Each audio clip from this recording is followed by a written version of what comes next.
Hello बच्चों, afternoon. अब जो बोलो, गुड इवनिंग। जो बच्चे जिस टाइम देख रहे हो उसी टाइम आपको गुड मॉर्निंग, क्योंकि हमारी पहली मुलाकात उसी समय हो रही होगी, तो इसीलिए सबके लिए गुड मॉर्निंग। ठीक है, तो फॉर्मेलिटी करना पड़ेगा। चलो कर देता हूँ। मैं सौरभ, आपके फिजिक्स का सर, आप सबका इस क्लास में स्वागत करता हूँ। ओके, चलो हो गया फॉर्मेलिटी। अब आगे चलते हैं। हाँ, तो कल कहाँ पे हमने अपनी पढ़ाई खत्म की थी बच्चों? याद है कुछ? हमने खत्म किया था, आई होप काइनेमेटिक्स पढ़ रहे थे हम लोग। काइनेमेटिक्स में दो क्लासेज ऑलरेडी हो चुकी हैं, एक वेरिएबल एक्सेलरेशन के लिए भी। दोनों टाइप के पार्ट हमने देख लिया था। आज हमें क्या देखना है? Motion in two dimension. ठीक, तो आज का जो टॉपिक होगा हमारा वो क्या है?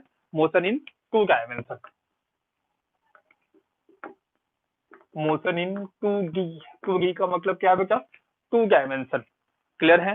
सबको समझ में आ रहा है? टू डायमेंशन कहने का मतलब क्या है कि पार्टिकल दो अलग अलग डायरेक्शंस में एक साथ मूव कर रही है।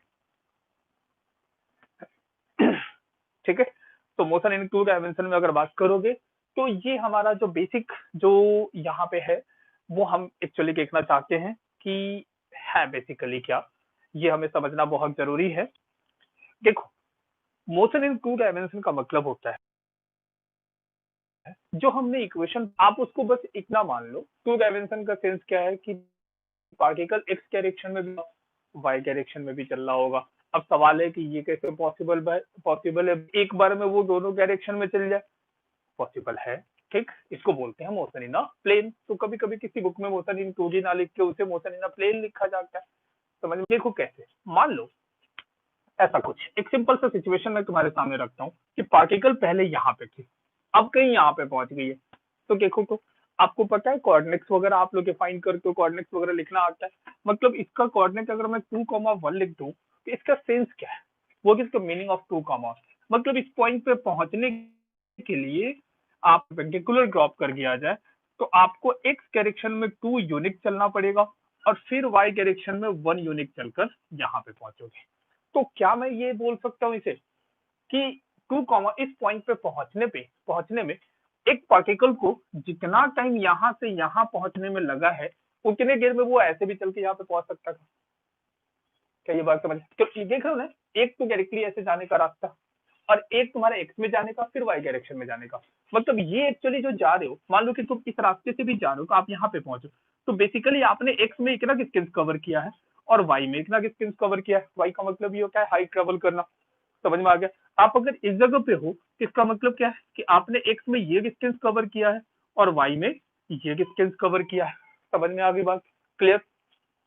सो किसी भी मोशन इन टू डी को आप दो अलग अलग मोशन इन वन गी के रूप में देख सकते हो। एक मोशन इन वन गी अलोंग द एक्स एक्सिस, एक मोशन अलोंग द वाई। सवाल ये है कि जब मोशन इन वन गी लिख रहे होगे, मोशन इन एक्स डायरेक्शन लिख रहे होगे, तो वाई के किसी भी चीज को कंसिडर नहीं करना। मैं सिंपल सा तरीका बताता हूँ मोशन इन टू डी को ऑब्जर्व करने का, कि जब आप एक्स डायरेक्शन में लिखो कोई भी इक्वेशन तो आप वाई डायरेक्शन के हर चीज को भूल जाओ, और जब वाई के तो एक्स के हर चीज को बोल जाओ, एंड फाइनली इनको सेपरेटली सॉल्व करो एंड फाइनली उनको कंबाइन कर दो। वो मोशन इन अ प्लेन हो गया। क्या मेरी बात समझ में आई? तरीका समझा? बहुत अच्छे तरीके से तरीका समझोगे। करना क्या है कि आप मान लो कि एक प्लेन में चल रहे हो, मतलब एक्स एक्सिस और वाई एक्सिस के बीच में, ना पर्टिकुलरली एक्स के लोग जा रहे हो ना ही पर्टिकुलरली वाई के लोग जा रहे हो, तुम बीच में कहीं चल रहे हो। बीच में चलने का मतलब क्या है कि आप ए भी जा रहे हो और वाई में भी जा रहे हो।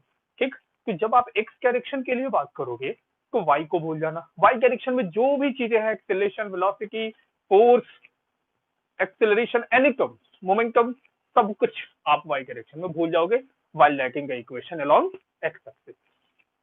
और जब एक्स के अलोंग बात करोगे तो वो सारे चीज, सॉरी, एक्स के अलोंग लिखोगे तो वाई को भूल जाना, वाई के अलोंग लिखोगे तो एक्स को भूल जाना, और इन दोनों को बिल्कुल अलग अलग सेपरेटली सॉल्व करना सेपरेटली के, फिर आप उन्हें क्या करना, लास्ट होने का। ठीक, आपको पता है कि पार्टिकल अगर वेलोसिटी है v है तो आपको पता है v को हम ऐसे लिख सकते हैं, V X I cap plus V Y J cap. सब लोगों ने वेक्टर पढ़ा है। देख रहे हो ना? मतलब ये जो वेलोसिटी है पार्टिकल की, मान लो कि इस डायरेक्शन में इसकी वेलोसिटी, तो उसका एक्स कंपोनेंट वी एक्स होगा और वाई कंपोनेंट वी वाई होगा, मतलब एक्स डायरेक्शन में भी उसकी वेलोसिटी होगी, वाई डायरेक्शन में भी वेलोसिटी होगी, और इनका कंबाइन है वो भी तो है। समझ में आ गया। और अगर पार्टिकल मान लो कि आर चल रहा है तो वो basic x I cap plus Y J cap, देखो तो ये वाली डिस्टेंस यहाँ से यहाँ तक ये आर है, अगर ये वेक्टर आर है तो उसका एक्स कॉम्पोनेंट ये है, वाई कॉम्पोनेंट ये है ना, देखो यहाँ पे समझ में आ गया। और जब इसको लिख रहे होगे देख लो वाई के अलोंग जब हम यहाँ पे लिखेंगे तो वाई को अलग से लिख लेंगे, एक्स को अलग से लिख लेंगे, एंड फाइनली उनको आई और जे के फॉर्म में उन्हें आपस में रिलेट कर लेंगे। क्या समझ में आया? क्लियर? तो motion in 2D is basic of two motion in 1D। समझ में आ गया।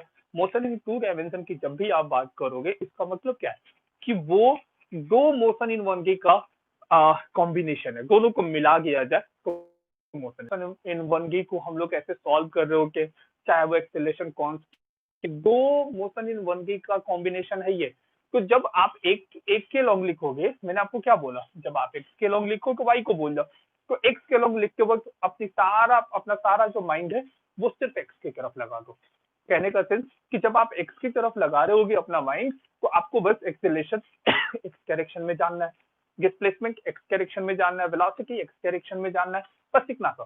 क्लियर? और जब वाई डायरेक्शन में जान दोगे तो सारे जितने भी कंपोनेंट्स है वो सारे के सारे वाई डायरेक्शन में होंगे। समझ में आगे बात? क्लियर है ना यहाँ पे? ठीक है, ध्यान रखो इस बात का।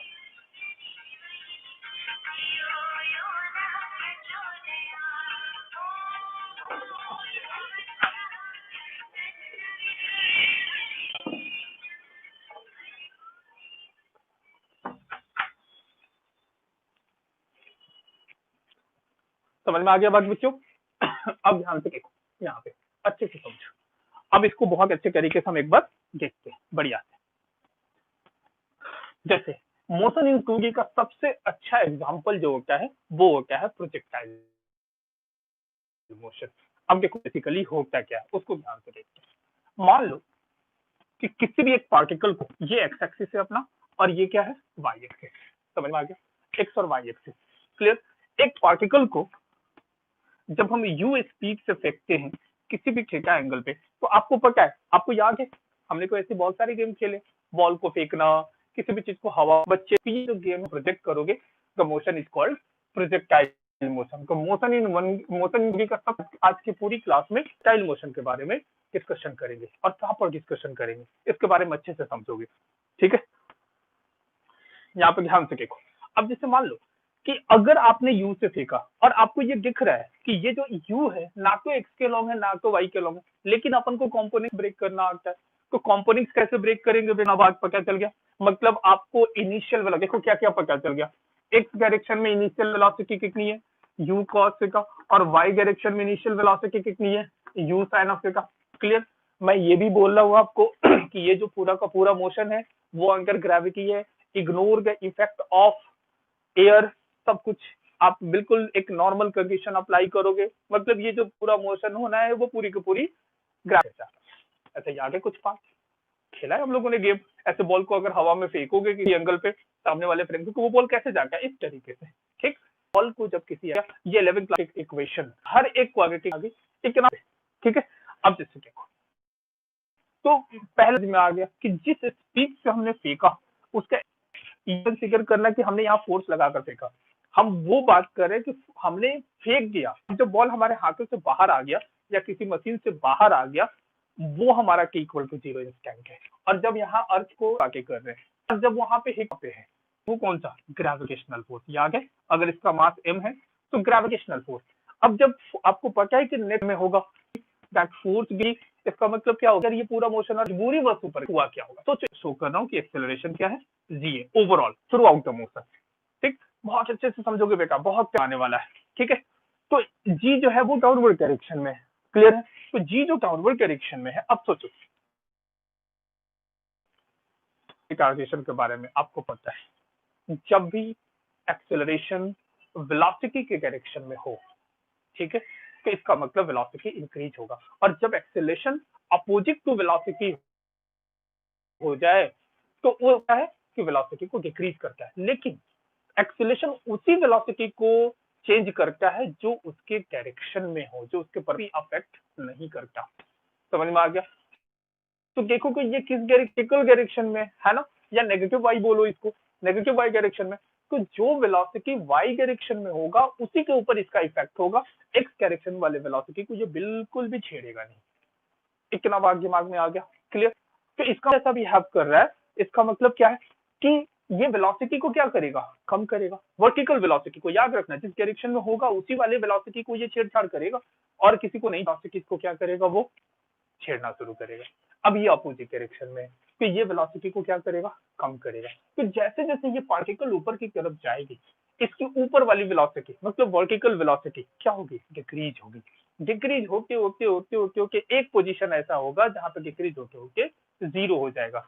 ये रहा वो पोजीशन, ये वो पोजीशन रहा जहां पे वाई डायरेक्शन में वेलोसिटी जीरो हो गया है। मैंने क्या बोला आपको कि एक्सेलरेशन वाई डायरेक्शन में है, तो ये एक्स डायरेक्शन वाले वेलोसिटी को बिल्कुल भी नहीं छेड़ेगा, वो सिर्फ वाई वाले डायरेक्शन वाले वेलोसिटी को ही यहाँ पे चेंज कर सकता है। ठीक, तो पहले उसने क्या किया, रिटार्ड किया, वेलोसिटी डिक्रीज होकर जीरो हो गई, लेकिन एक्सेलरेशन तो है उसके पास। अच्छा मुझे एक चीज बताओ, एक्स में क्या कोई फोर्स है, बिल्कुल भी नहीं, एक्स डायरेक्शन में फोर्स ही नहीं है, मतलब एक्स डायरेक्शन में एक्सेलरेशन कितना है, जीरो। और जिस डायरेक्शन में एक्सेलरेशन जीरो उसको क्या बोलते हैं, उस डायरेक्शन में वेलोसिटी हमेशा कांस्टेंट रहेगा। एक्सेलरेशन का मतलब क्या होता है, चेंज इन वेलोसिटी। अब जब एक्सेलरेशन ही नहीं तो काय को चेंज इन वेलोसिटी, वेलोसिटी तो एक्स डायरेक्शन में वेलोसिटी vx जो होगा वो हमेशा u cos थीटा के बराबर होगा। मतलब ये थ्रू आउट पाथ पे जो जा रहा है ये अपने पाथ के किसी भी पॉइंट पे हो, वेलोसिटी एक्स डायरेक्शन में चेंज नहीं होगी। मतलब यहाँ पे वेलोसिटी इस डायरेक्शन में u cos थीटा ही रहेगा। अगर पार्टिकल यहाँ पे है तब भी एक्स डायरेक्शन में u cos थीटा ही रहेगा। जिस समय ये हिट करने वाला है तब भी एक्स डायरेक्शन में u cos थीटा ही रहेगा। इधर कहीं हमेशा हर जगह पे u cos का चेंज नहीं होगा। ये बात समझ में आ गई क्यों, कोई एक्सेलरेशन ही नहीं है, समझ में आ गया। एक्सेलरेशन चेंज तभी कर जब वेलोसिटी उसके डायरेक्शन में या उस लाइन के अलोंग या उसके अपोजिट डायरेक्शन में आ जाए, समझ में आ गया, तभी वो उसके साथ ऐसा कर सकता है।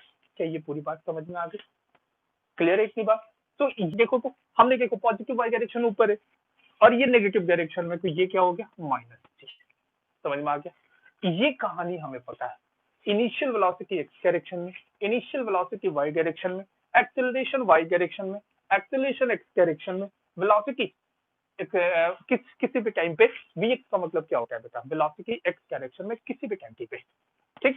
और ux का मतलब क्या होता है, वेलोसिटी एक्स डायरेक्शन में at t equal to zero, initial time. समझ में आ गई बात, क्लियर। तो ये हो गया, समझ में आ गया। इतनी कहानी हमने अच्छे से समझ ली।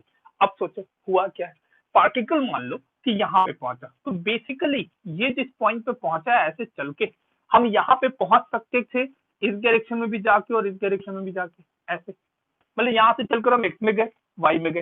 तो देख रहे हो पार्टिकल कहीं भी हो, जैसे यहाँ पे हो, मतलब उसने एक्स डायरेक्शन में इतनी डिस्प्लेसमेंट कवर की होगी और वाई डायरेक्शन में इतनी डिस्प्लेसमेंट कवर की होगी, इसीलिए को हम इसके कोऑर्डिनेट को एक्स कॉमा वाई लिख लेते हैं। याद है तुम्हें, किसी भी पॉइंट पे पहुंचने के बहुत सारे रास्ते पॉसिबल है।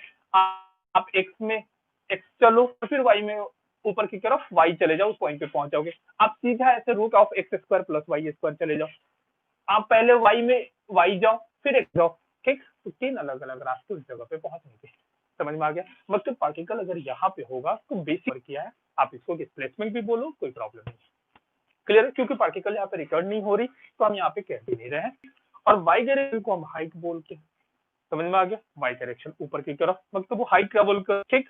अब एक एक बात सोचो, यहाँ पे हुआ क्या, देख रहे हो ना, यहाँ पे पार्टिकल पहुंचे, इसको क्या बोलोगे बेटा, अब इससे ऊपर नहीं गया है, मतलब ये हाईएस्ट पॉइंट है, मतलब जिस पाथ पे ये जा रहा है वो अपने मैक्सिमम हाइट पे यहाँ पे पहुंचा है। ये कितना है, तो क्या तो बोलोगे, मैक्सिमम हाइट पे जो वेलोसिटी होती है वाई डायरेक्शन में वो जीरो होती है। क्यों, मैक्सिमम हाइट का यही सेंस है ना, ठीक, जीरो।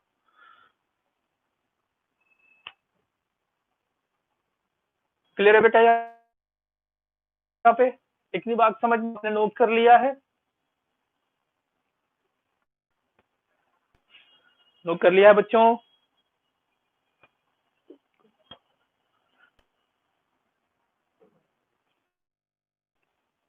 अब एक बार देखो, इतनी बात अगर समझ में आ गई है तो अब मैं इसको हटा रहा हूँ, फिर नए तरीके से इस डायग्राम को बना रहा हूँ, ये अच्छे तरीके से समझ जाओ। ठीक, अब देखो मैं फिर से इसको बना रहा हूँ।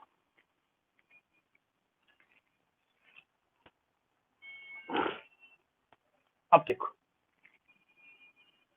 मैंने क्या कहा, क्वेश्चन क्या था कि यू इस पीक से फेंका थीटा एंगल पे, वो इस पार्ट से जाकर यहाँ पे आ गया, ये मैक्सिमम हाइट है, क्लियरिकल किसी भी एक पोजीशन पे है एक्स कॉमा वाई। इसका मतलब क्या है कि यहाँ से अगर परपेंडिकुलर ड्रॉप करके तो ये वाली डिस्टेंस एक्स और ये वाली डिस्टेंस वाई है। क्लियर, समझ में आ गया। अब याद करो, आपको इक्वेशंस ऑफ मोशन लिखना आता है। ठीक, मैंने क्या बोला कि मोशन इन 2D का सेंस क्या होता है कि जब भी आप एक्स डायरेक्शन में बात करो तो सिर्फ एक्स डायरेक्शन की चीजों को कंसीडर करो, सिर्फ ये कंसीडर करोगे, ठीक है ना, सॉरी ये। और वाई डायरेक्शन में बात करो तो सिर्फ ये कंसीडर करोगे।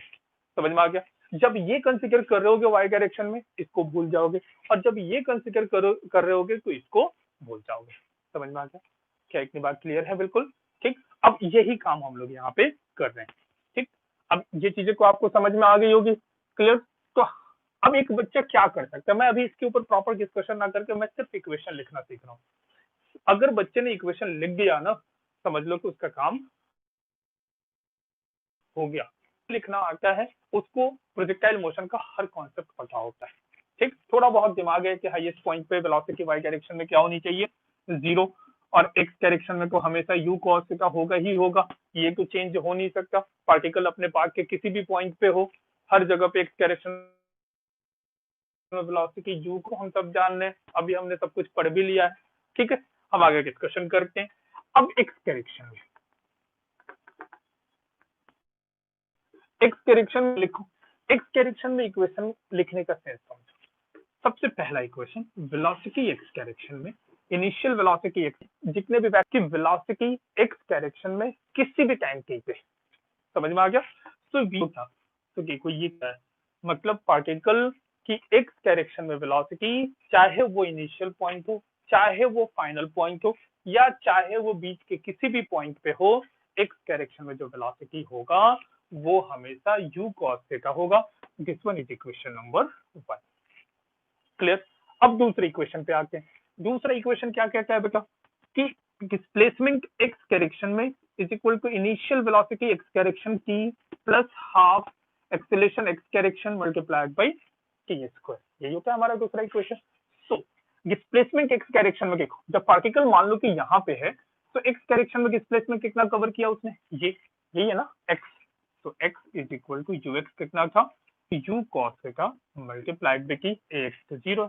अब ये इक्वेशन क्या बता रहा है बेटा कि अगर आपको किसी भी पॉइंट पे पहुंचने का टाइम पता है, आप उस टाइम को यहाँ प्लेस कर दो, आपको एक्स डायरेक्शन में डिस्प्लेसमेंट पता चल जाएगा।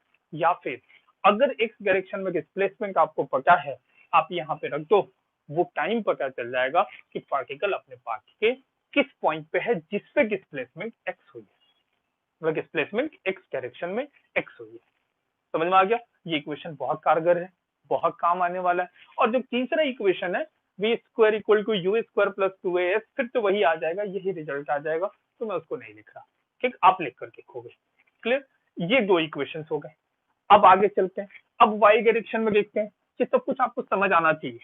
मैं यहाँ पे लिख रहा हूँ अब वाई डायरेक्शन में, आपको इक्वेशन लिखना सिखा रहा हूँ मैं। वाई डायरेक्शन में देखो क्या क्या पता था, यू वाई, ये कितना था, plus you sine of theta, sorry U sine of theta, T Y लिखना है पहला इक्वेशन ऑफ मोशन, तो U Y plus A Y T, ऐसे लिखेंगे। So velocity along the Y axis at any time T is equal to initial velocity Y direction में देखो U sine theta minus G T.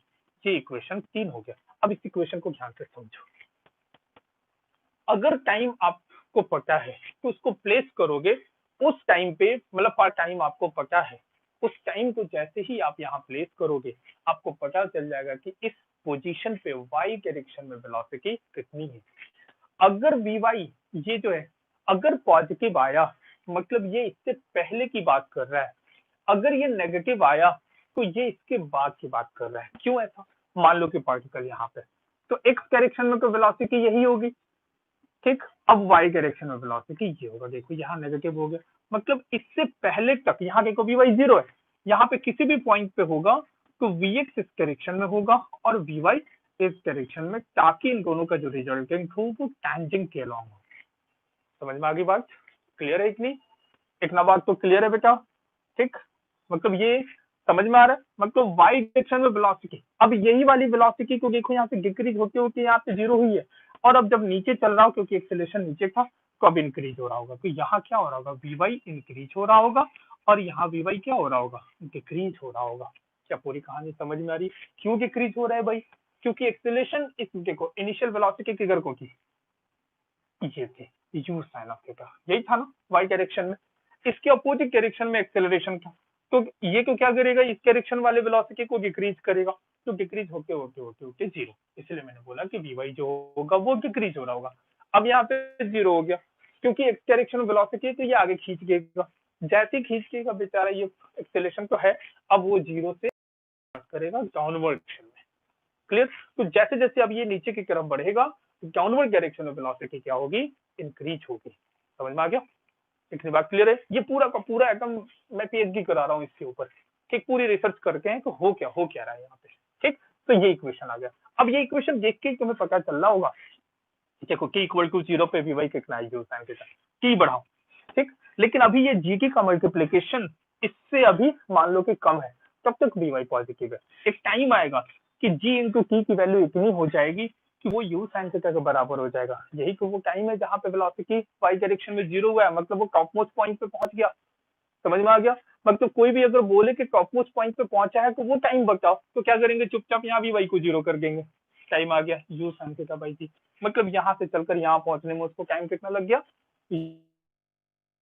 u sign by t, बस हो गया।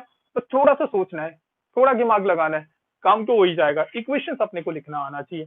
चलो अगले equation पे बात करते हैं। अगला इक्वेशन क्या है, डिस्प्लेसमेंट y डायरेक्शन में initial velocity y direction t plus half acceleration y direction t square, इतना आ गया। अच्छा यहाँ पे देखो, यहाँ पे पार्टिकल है तो y डायरेक्शन में डिस्प्लेसमेंट कौन सा है, यही है ना जिसको y लिख रहे हो आप, तो ये y हो गया। इनिशियल वेलोसिटी y डायरेक्शन में u sin theta t minus half g, minus क्यों लिखा बेटा, क्योंकि ए वाई कितना था, माइनस जी।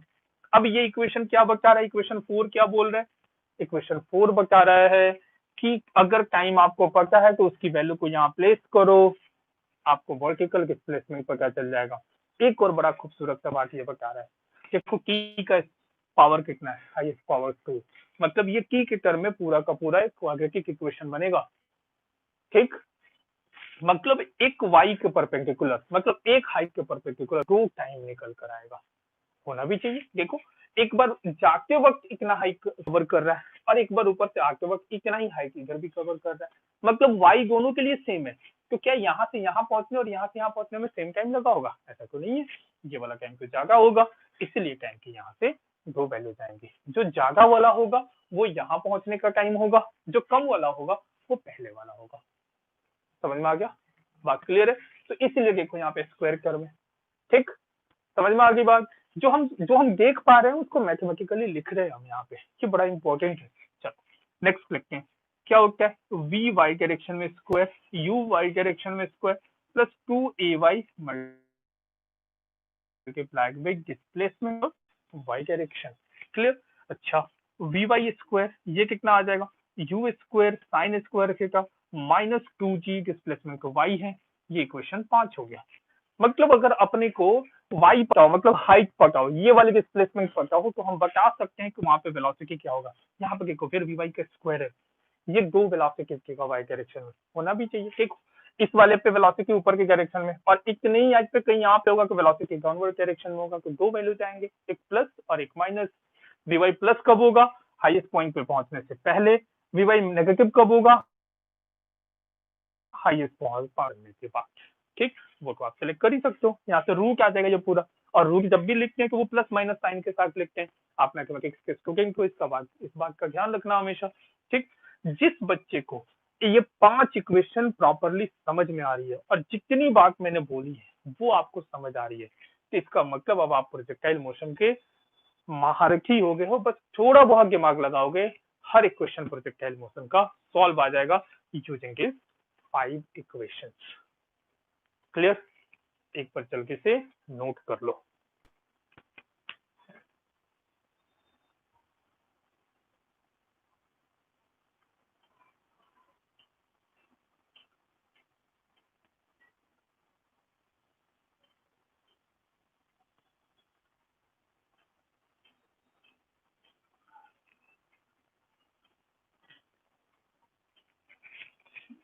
क्या इतनी बात समझ में आ गई है बेटा? थैंक यू बच्चों, आप लोग इतना अप्रिशिएट करते हो, दिल मेरा खुश हो जाता है, मन खुश हो जाता है। Thank you, good afternoon, good morning सबको। आप बहुत, आपको मेरा पढ़ाया हुआ चीज आपको समझ आ रहा है, and I really feel very nice, क्योंकि यही तो हमारी अचीवमेंट है। हम पढ़ाएं और आपको समझना है, तो ऐसा पढ़ा के क्या फायदा। अगर हमारा पढ़ा रहा हुआ आपके काम आ रहा है, तो एक टीचर के लिए इससे बढ़िया अचीवमेंट और क्या हो सकता है बेटा। ठीक, थैंक यू, आप लोग इतना अप्रिशिएट करते हो, आप लोग का बहुत बहुत धन्यवाद। चलो बच्चों, यहाँ पे देखो, अब इसके आगे चलते हैं। ठीक, क्या ये 5 इक्वेशन प्रॉपरली समझ में आ गया? जिस बच्चे ने ये 5 इक्वेशन कर गया है ना, अब समझ लो कि उसको का कोई तकलीफ ही नहीं होगा। मैं अब आपके सामने के कुछ इन्हीं 5 इक्वेशन को यूज करके ना हर एक चीज आपसे पूछूंगा और आप खुद बताओगे। ठीक, चलो अब इसको हम, पांचों इक्वेशन आपकी कॉपी में होना चाहिए, मैं आपसे पूछूंगा तो आपको पता होना चाहिए। अब देखो, जैसे मान लो कि प्रोजेक्टाइल मोशन, ये पूरी डिटेल हमें समझ में आ गई है। अब देखो और आगे चलते हैं। देखो प्रोजेक्टाइल मोशन में ये मैं प्रॉपरली पहले पार्ट्स बना देता हूँ। ये हो गया, आपने यू स्पीड से फेंका है, ये एंगल फेंका है, समझ में आ गया, इतनी बात तो पता है। अब जैसे मान लो अगर आपसे ये बोला जाए कि बेटा एक काम कर, ये जो मैक्सिमम हाइट पे पहुंचने में कितना टाइम लगा था वो निकाल के बता। मतलब मैं पहले निकाल रहा हूँ time taken to reach at maximum height. मान लो कि तुमसे टीचर जो है मतलब अलग अलग टाइप का क्वेश्चन कर रहा है, तो देखो हम कैसे सॉल्व करेंगे। हर एक पार्ट मैं तुम्हारे सामने सॉल्व करके दिखाता हूँ। ये पहला पार्ट, ठीक। अब इक्वेशन ढूंढो और कुछ ऐसा टर्म ढूंढो जो कि आपको पहले से पता है। जैसे कि हाईएस्ट पॉइंट पे आप पहुंचे, हाईएस्ट पॉइंट पे पहुंच के ही यहाँ पे वेलोसिटी वाई डायरेक्शन में क्या हो जाता है, जीरो। ये तो आपको पता है, वाई डायरेक्शन में वेलोसिटी जीरो है, एक्स डायरेक्शन में कभी भी नहीं। आपने अभी देखा था एक्स डायरेक्शन में वेलोसिटी क्या है, यू कॉस एक्स, लेकिन वी वाई जीरो। तो अब दिमाग लगा वो कौन सा इक्वेशन है जहां पे वी वाई को जीरो रखी जाए और हमें टाइम पता चल जाए। तो देखो ध्यान से, आपकी कॉपी में होगा इक्वेशन नंबर 3 जो आपने लिखा था, v y is equal to u sine of theta minus g के। तो मैंने बताया था ना कि अगर आपको वाई डायरेक्शन में वेलोसिटी पता है तो उस वेलोसिटी के कॉरस्पॉन्ड टाइम ये है, और अगर टाइम पता है तो उस टाइम पे वाई डायरेक्शन में वेलोसिटी क्या होगी, वो ये है। समझ में आ गया? तो हम क्या करेंगे, हाईएस्ट पॉइंट पे हमें क्या पता है, चुपचाप हम इसे क्या कर लेंगे, वी वाई को जीरो प्लेस कर लेंगे। देखो ये क्या की, तो देखो टाइम आ गया u sine of theta by g. मतलब ये वो टाइम है जो कि लगा होगा पार्टिकल को यहां से चलकर यहां पहुंचने में। समझ में आ गया? और जीरो टाइम, जीरो मतलब यहाँ पे है, इक्वल टू जीरो पे पार्टिकल यहाँ पे है, इक्वल टू जीरो से लेके इस टाइम के बीच में पार्टिकल की वेलोसिटी जो है डिक्रीज हो रही होगी और पॉजिटिव होगी। पॉजिटिव क्यों बेटा, यहाँ देखो, ये देखो एक्स डायरेक्शन में वेलोसिटी ये है वी एक्स, और ये क्या हो गया वी वाई, है ना। और आपको पता है कि एक्सेलेरेशन डाउनवर्ड डायरेक्शन में है, तो ये क्या कर रहा होगा बेचारा, इसको डिक्रीज कर रहा होगा, कॉन्टिन्यूअस डिक्रीज कर रहा होगा। ठीक है, तो जब ये डिक्रीज हो रहा होगा तो हम क्या लिखेंगे, वी वाई बाई घट रहा है, ठीक, और घट के ही तो जीरो हुआ है यहाँ पे। समझ में आ गया? और ये वो टाइम आ गया, देखो निकाल गया हमने। मैंने क्या बोला था कि आपको अगर इक्वेशन आता है, आपको सब कुछ आता है। अब अगर आपसे ये पूछ दिया जाए कि भाई बताओ, चलो ठीक है तुमने को इतना बता दिया कि यहाँ पे टाइम कितना है, अब मुझे ये बताओ टोटल टाइम कितना लगा यहाँ से चलकर यहाँ पहुंचने में, टोटल टाइम। सोचो, मतलब दूसरा क्वेश्चन क्या था, find time taken to complete the journey, to complete the journey. Journey को कंप्लीट करने में कितना उसको टाइम लगा, इसको बोलते हैं टाइम पीरियड। समझ में आ गया? समझ में आ गया? क्लियर है बेटा? यहाँ पे इसको टाइम पीरियड भी बोल सकते हो, मतलब एक पूरा कंप्लीट करने में इसको टाइम पीरियड बोल सकते हैं हम लोग। ठीक, मतलब time taken to complete the journey. अब सोचो जरा, यहां से यहां पहुंचने में इतना टाइम लगा है, तो क्या हम ये बोले कि यहां से चलकर यहां पहुंचने में डबल टाइम लगा होगा? जितना टाइम यहाँ का उसकी लगा होगा, ठीक। और ये होगा वाला जो टर्म है ना, वो फिजिक्स में नहीं चलता, ठीक। आपको एकदम करेक्टली बताना है कि यही होगा। समझ में आ गया? शायद जो टर्म आ जाए, बट लेकिन शायद ये सारे टर्म्स में फिजिक्स में नहीं चलते। आपको मैथमेटिकली बकायदा ये बताना पड़ेगा कि जितना टाइम यहाँ से यहाँ चलने में लगा है, क्या उतनी ही देर में ये पार्टिकल यहाँ पे आई है? निकाल के देखते, ठीक। अच्छा एक चीज बताओ, अगर पार्टिकल यहाँ पे पहुंचा है तो उसका कोऑर्डिनेट, कोऑर्डिनेट को लिखना आता है अपने को, ठीक। यहाँ से चलकर यहाँ तक, इसको मैं आर बोलता हूँ, इसको बोलते हैं रेंज। रेंज का मतलब आपको पता है, रेंज आप लोग सब लोग जानते हो। रेंज का मतलब क्या है कि मैक कितना हॉरिजॉन्टल डिस्टेंस उसने कवर किया है, क्या इज कॉल्ड रेंज। तो रेंज को मैं आर से लिख रहा हूँ। तो देखो ये वो पॉइंट है जहां पे एक्स कोऑर्डिनेट आर है और वाई कोऑर्डिनेट 0 है। देखो तो एक्स एक्सिस पे क्या, वाई कोऑर्डिनेट 0 होता है, बिल्कुल सही है कि एक्स एक्सिस पे तो वाई कोऑर्डिनेट 0 होता है। तो क्यों ना हम एक ऐसा इक्वेशन ढूंढ ले जहां पे वाई को 0 रखने से हमें टाइम पता चल जाए। जरा ढूंढो कोई इक्वेशन। 5 इक्वेशन है आपके पास, 5वें इक्वेशन में से जो चौथा इक्वेशन है, ध्यान से देखो, वो वाई और टाइम में रिलेट कर रहा है ना। सो अब उसको ढूंढते, जरा उसको देखो तो, ये लिख लिया था आपने, ये फाइंड टाइम, ठीक। चलो पांचवे इक्वेशन पे आ जाओ। देखो वो क्या था, u sine of theta into t minus half g t square. अब हमें पता है कि यहाँ पहुंचने में जो भी टाइम लगा होगा, चाहे जो भी हो, y को 0 ही होगा वहां पे, तो हम y को 0 कर देंगे यहाँ। तो ये कितना आ गया, u sine of theta t minus half g t square. इस माइनस को इधर लेकर आओ, एक टी कैंसिल हो जाएगा। देखो 2u sine of theta upon g. अब तो मजा आ गया यार, ये तो प्रूफ कर दिया, इसने ही प्रूफ कर दिया कि भाई यहाँ से चलकर यहाँ पहुंचने में कोई इतना टाइम लगा। और देखो यहाँ से चलकर यहाँ पहुंचने का जो टाइम निकाला था वो यू साइन थीटा बाई जी था, है ना। ये इसका जो है एग्जैक्टली ये हाफ है। इसका मतलब कि आधा टाइम यहाँ से यहाँ जाने में और आगे टाइम में वापस यहाँ पे। देखो मैं प्रूफ कर दिया ना हमने, ये हमारे हाथों में, ठीक।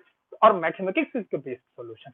अगर मैथमेटिक्स ने कहा कि ये बात सही है तो भाई सही है, और अगर मैथमेटिक्स ने कह दिया कि ये बात गलत है तो भाई गलत है। आप उस पर कॉन्ट्राडिक्शन नहीं कर सकते। समझ में आ गई बात? क्लियर है ना? इतनी बात समझ में आ गई?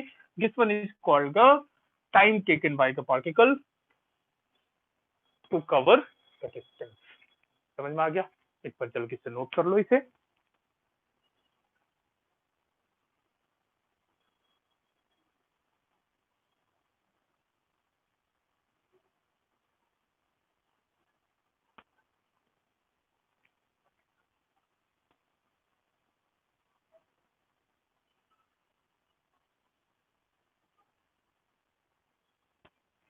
हो गया? लिख लिया बच्चों?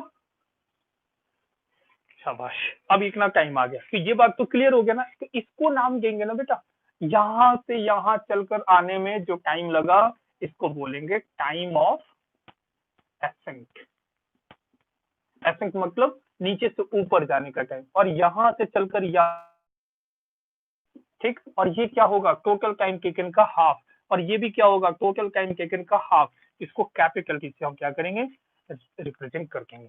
समझ में आ गया? क्या ये पूरी, देखो कभी भी हमेशा याद रखना, मतलब डिफिकल्ट टर्मिनोलॉजी में अपने आप को फंसाओगे नहीं। मतलब इसका नाम क्या होगा, इसका क्या होगा, हमें उसके बेसिक को जानना है, ठीक। टर्मिनोलॉजी नाम की चीज ना हम कभी भी सीख सकते हैं, लेकिन ये बेसिक जो है ना ये बहुत होगा। अब ये वाली टाइम को क्या बोलते हैं, यहाँ से यहाँ तक के टाइम को हम वही याद रखेंगे, नॉट रिक्वायर्ड बेटा, ठीक है ना। एसेंट का मतलब होता है चढ़ना, डिसेंट का मतलब होता है नीचे गिरना। समझ में आ गया? मतलब चढ़ने का टाइम, उतरने का टाइम, ठीक। और इन दोनों का जो सम होगा वही तो है टाइम टेकन। समझ में आ गई बात? क्लियर है यहाँ पे? तो इतनी बात समझ में आ गई। अब ये हमें सब कुछ समझ में आ गया कि यहाँ से यहाँ जाने का टाइम कितना है, यहाँ से यहाँ उतरने का टाइम कितना है, टोटल टाइम कितना है। तो क्या हम ये बता सकते हैं कि इस पूरे टाइम में इसने कितना डिस्टेंस कवर किया होगा? तो चुपचाप हमें क्या पता चला कि अच्छा यहाँ पे पहुंच गए, यहाँ पहुंचने का टाइम अपने को पता है, तो यहाँ पे डिस्टेंस कितना है, आर है। ठीक, मतलब वो इक्वेशन ढूंढो जिसमें एक्स की जगह पे आर अगर रख दिया जाए और टाइम की जगह पे ये रख दिया जाए तो अपना काम हो जाए। ढूंढो को देखो इक्वेशन 2 होगा। ठीक, उस इक्वेशन 2 में इसको बोल रेंज। थर्ड कि रेंज कैसे कैलकुलेट की जाएगी, समझ में आ गया। अब रेंज कैसे कैलकुलेट करेंगे बेटा, समझो। आपको पता है कि मतलब जब पार्टिकल यहां से चलकर यहां तक पहुंचा है तो ये वाली देखो एक्स डायरेक्शन में जो डिस्प्लेसमेंट है वही तो है यार। ठीक, मतलब जब एक्स की वैल्यू आर है तो टाइम की वैल्यू कितनी है, कैपिटल की आपको पता है वो है क्या।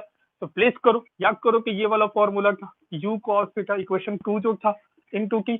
ठीक, इस टी की वैल्यू को यहाँ डाल दो तो एक्स क्या हो गया, R u cos theta multiplied by 2u sine of theta upon g, इतना आ गया।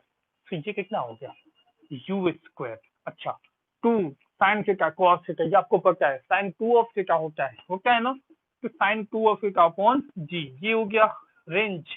इसको बोल के हॉरिजॉन्टल रेंज। रेंज कहने का मतलब सेम लेवल में कहीं भी पहुंचने का, ये समझ में आ गया, क्लियर। अच्छा, वो इक्वेशन सिर्फ रेंज निकालने के लिए नहीं था, वो कोई भी एक्स के लिए था। हमने टी की वैल्यू को ये रखा है तो हमें ये निकला है। अगर इससे कम रखते, टी बाई 2 रखते तो आता, ठीक, टी बाई 4 रखते तो कहीं ये निकल कर आता। समझ में आ गई बात। तो आप कुछ भी निकाल सकते हो वहां से, हमें को जो जरूरत पड़ रहा है वो हम निकालें। अच्छा, अगर आपसे मैं पूछूं कि रेंज की मैक्सिमम वैल्यू क्या है, रेंज की मैक्सिमम वैल्यू क्या है, तो क्या लिखोगे, सोचो। रेंज मैक्सिमम कितना हो सकता है बताओ। यूएस, आखिर मेरी हिम्मत कैसे हुई ये बात कह देने की भाई रेंज तो ये होता है, तो मैंने यू स्क्वायर बाई जी लिख दिया। क्यों, क्योंकि ये मैक्सिमम तभी होगा जब ये मैक्सिमम होगा। और आपने मैथ्स में पढ़ा होगा, मैथमेटिक्स में पढ़ा होगा कि साइन की मैक्सिमम जो वैल्यू होती है वो होती है 1 से ज्यादा साइन कभी भी पॉसिबल नहीं है। तो आर मैक्सिमम इतना हो गया, लेकिन कब, जब साइन 2 ऑफ थीटा की वैल्यू 1 हो जाए।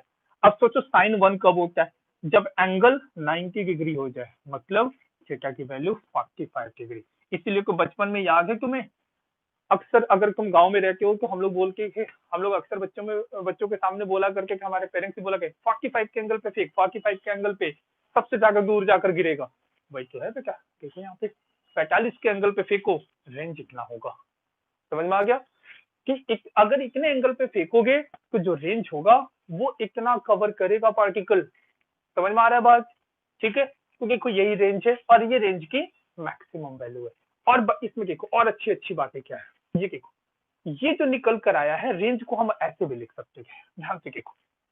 You cos theta you sine theta, या करो यू कॉस थीटा क्या था, बताओ बताओ, यू कॉस थीटा क्या था, इनिशियल वेलोसिटी एक्स डायरेक्शन में। तो देखो रेंज को ऐसे भी लिखा जा सकता है यू एक्स। अच्छा, यू साइन थीटा क्या था, बताओ बताओ, एक्स डायरेक्शन में, सॉरी वाई डायरेक्शन में velocity multiplied by u y, तो 2 टाइम्स के बाद भाई ठीक, आप ऐसे भी लिख सकते हो। ठीक, किसी किसी क्वेश्चन में ना बहुत काम आएगा ये। अच्छा, जो टाइम ऑफ फ्लाइट था, टाइम ऑफ फ्लाइट क्या था, 2u साइन थीटा बाई जी था ना बेटा, यही था, समझ में आ गया। अब सोचो को ये u साइन थीटा क्या है, यू वाई है, डिवाइडेड बाई जी, आप ये भी लिख सकते हो। क्लियर, कभी कभी ये भी बहुत काम आने वाला है, याद रखना ये सारी चीजें ना आपको समझ में आनी। कभी कभी क्वेश्चन में क्या करेगा ना कि आपके सामने यू वाई और यू एक्स देगा ना कि यू और एंगल देने के बजाय, तो हम ऐसे भी लिख सकते हैं, कोई प्रॉब्लम नहीं है। ठीक, अब इतना कुछ हमने तो फाइंड कर लिया है, क्या क्या फाइंड कर लिया है बेटा, निकाल लिया कि ये कितना दूर जाकर गिरेगा, कितना टाइम लगेगा, कितना ऊपर जाने में टाइम लगा, कितना नीचे जाने में टाइम लगा, टोटल टाइम कितना लगा, जिसको क्या नाम दिया हमने, टाइम ऑफ फ्लाइट। यही टर्मिनोलॉजी है, जरूरी नहीं कि इस सबसे कुछ चीज को ध्यान में रखा जाए। अब सवाल एक ही बच गया इसमें कि ये वाली हाइट कितनी, कितनी ऊंचाई पे, मैक्सिमम कितनी ऊंचाई पे ये पहुंचा है, क्या कहते हो, मैक्सिमम हाइट। तो ये बात तो दिमाग में तुरंत घुस गई कि अच्छा मैक्सिमम हाइट पूछ रहे हो तुम, तो मैक्सिमम हाइट तो वी वाई 0 है, तो हम ऐसा इक्वेशन ढूंढ लेंगे जिसमें वी वाई को 0 प्लेस करने से हाइट निकल जाए। हाइट किसको बोलते हैं, वाई को। ठीक, इक्वेशन ढूंढो, इक्वेशन नंबर 5। ठीक, आप बहुत तरीके से कर सकते हैं, देखो यहाँ पहुंचने का टाइम भी पता है आपको, तो वो टाइम को उठा के इक्वेशन नंबर 4 में डाल को वाई निकल जाएगा। बट वो थोड़ा लेंथी कर, हम थोड़ा बचना चाहते हैं कैलकुलेशन से, ठीक है, निकल वहां से भी जाएगा। और ध्यान से देखो, और क्या करेंगे, और क्या है सबसे सिंपलेस्ट हमारे करने का, कि हम वी को 0 प्लेस कर देंगे इक्वेशन 5 में। चलो करके देखते हैं।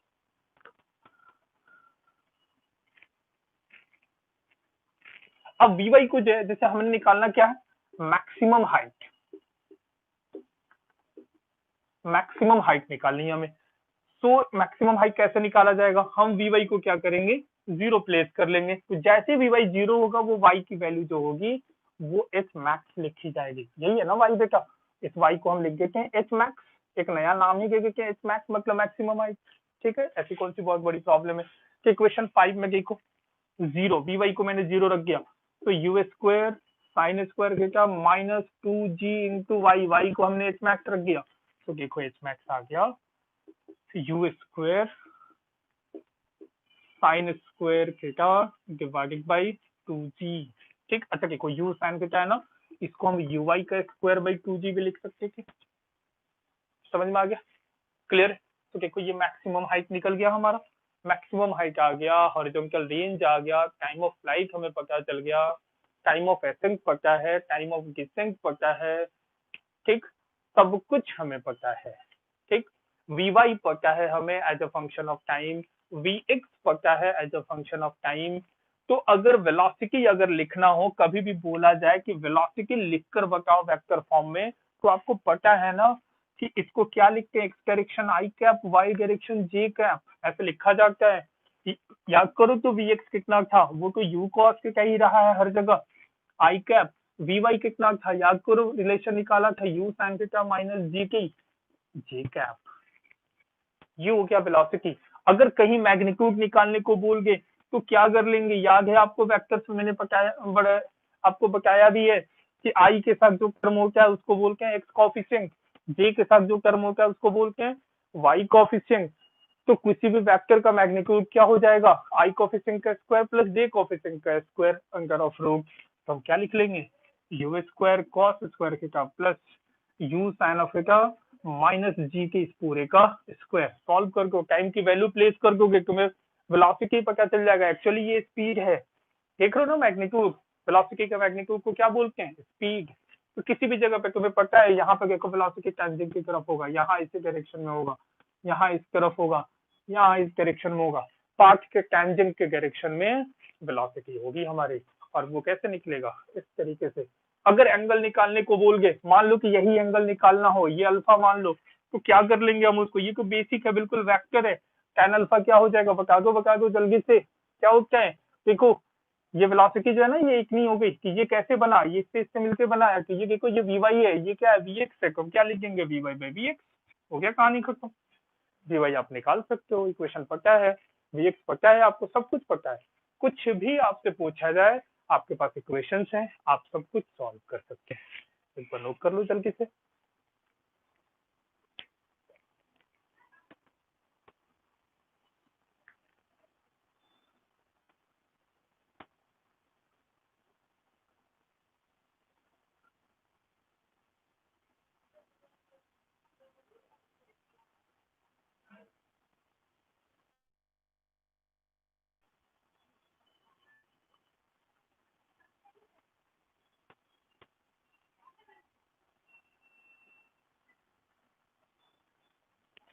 ठीक है बच्चों, इतना लिख लिया आपने, अब आगे चलते हैं।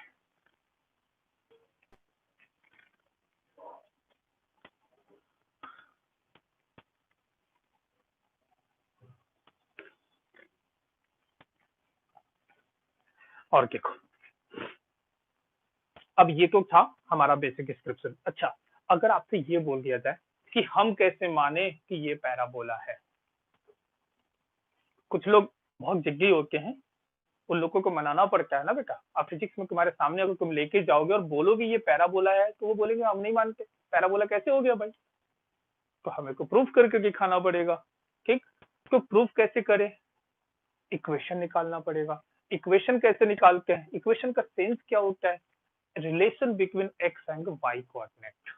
सिंपल मीनिंग याद रखना, किसी भी पार्ट का इक्वेशन मतलब relation between x and y coordinate. अगर वो 3 डायमेंशनल है तो relation between x y and z coordinate. ठीक, बट इतना बड़ा फिजिक्स में नहीं आएगा आपको। ठीक, आपको बस एक्स और वाई कोऑर्डिनेट के बीच में रिलेशन फाइंड करना है। तो जैसे ही आपको ये बात समझ में आ गया कि इक्वेशन ऑफ पाथ का सेंस क्या होता है, relation between x and y coordinate, तुरंत हम हमारे जो माइंड जो है वो तुरंत एक्स वाला एक्स कोऑर्डिनेट और वाई कोऑर्डिनेट वाले इक्वेशन पे चले जाना चाहिए। ठीक, ध्यान से देखो, आप लोगों ने अपनी कॉपी में लिखा होगा, ध्यान से देखो कि जो cos थीटा इनटू टी, एक y वाला है u sin theta t minus half g t square. तो क्या हमें को x और y में रिलेशन चाहिए, तो हम क्या करेंगे, x is equal to u cos theta into t से हम निकाल के t की वैल्यू निकाल लेंगे। t इज इक्वल टू कितना हो गया, u cos sorry x by u cos theta. हम निकाल क्या रहे हैं बेटा, इक्वेशन ऑफ पाथ। जिस पाथ पे वो गया है उस पाथ की इक्वेशन हम बता रहे हैं। इसको कभी कभी ट्रेजेक्ट्री भी बोल दी जाती है, इसलिए घबराना नहीं। इक्वेशन ऑफ ट्रेजेक्ट्री क्या है, ठीक। तो ये टाइम की वैल्यू आ गई। अब इसको उठा के मैं क्या करूंगा, वाई वाले रिलेशन में प्लेस कर दूंगा। वाई वाली रिलेशन क्या है, ये है minus half g t square, ये था। अब इसको हम यहाँ प्लेस कर देंगे, तो y is equal to u sine of theta, t कितना आ गया, एक्स के बाद एक बाई यू कॉस थीटा, यहाँ कितना आ गया minus half g x square divided by u square cos square theta. इतनी बात आ गई हमारे समझ में, क्लियर है। देखो यू और यू कैंसिल हो गए, ये क्या बच गया, x tan of theta minus g x square divided by two you square cos square theta. ये आ गया अपने को वाई, ये वाई समझ में आ गया। अब आपके पास बकायदा प्रूफ है कि कोई भी पाथ पैराबोला कब होता है, जब वो क्वाड्रेटिक इक्वेशन हो। क्वाड्रेटिक इक्वेशन क्या होता है, जब x का पावर हाईएस्ट पावर 2 हो जाए। तो देखो है ना, इसका जो कॉफिशिएंट कंपेयर करो, y is equal to a x square plus b x plus c, यही होता है ना क्वाड्रेटिक इक्वेशन बेटा। देखो को एक्स स्क्वायर का कॉफिशिएंट क्या है, minus g divided by two you square cos square theta, b कितना है tan ऑफ थीटा, सी कितना है 0, है ना, सी नाम का टर्म है ही नहीं यहाँ पे। सो जब भी एक्स स्क्वायर का कॉफिशिएंट नेगेटिव हो जाए तो पैराबोला जो है वो डाउनवर्ड माउंट का हो जाता है, ऐसा, ठीक।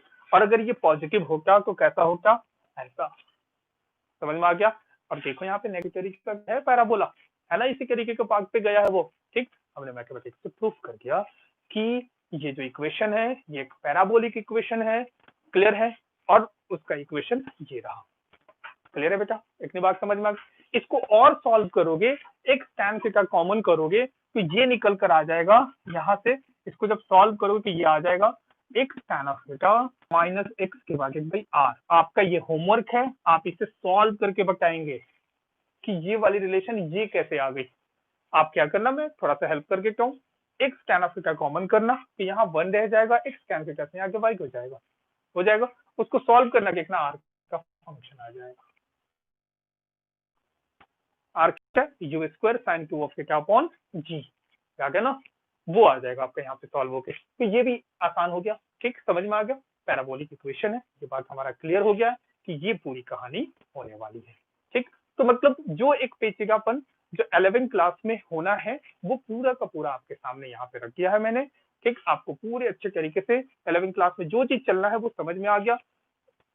ड्रॉपर वाले जो बच्चे हैं या 12 वाले जो बच्चे जो 11th में इंटरेस्ट रखते हैं, उन सबके लिए भी ये सारी चीजें दैट इज द बेसिक, ठीक। जिस बच्चे को ये पूरी कहानी समझ में आ गई है, नीट के एग्जामिनेशन में तो एक भी क्वेश्चन नहीं जा, ठीक। जेई के एग्जामिनेशन में थोड़ा सा माइंड और यूज करना होगा, ठीक।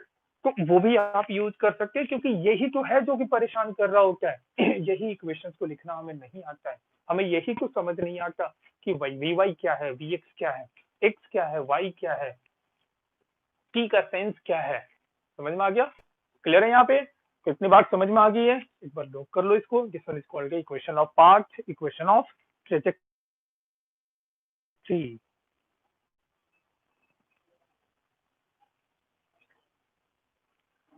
हो गया, समझ में आ गया है सबको। जस्ट एक फॉर्मल थ्योरेटिकल अप्रोच था पूरा का पूरा, ठीक है ना, कंप्लीट थ्योरेटिकल अप्रोच। इसके ऊपर अब अच्छे जो न्यूमेरिकल्स वाले जो पार्ट हैं वो कल वाले क्लास में होगी।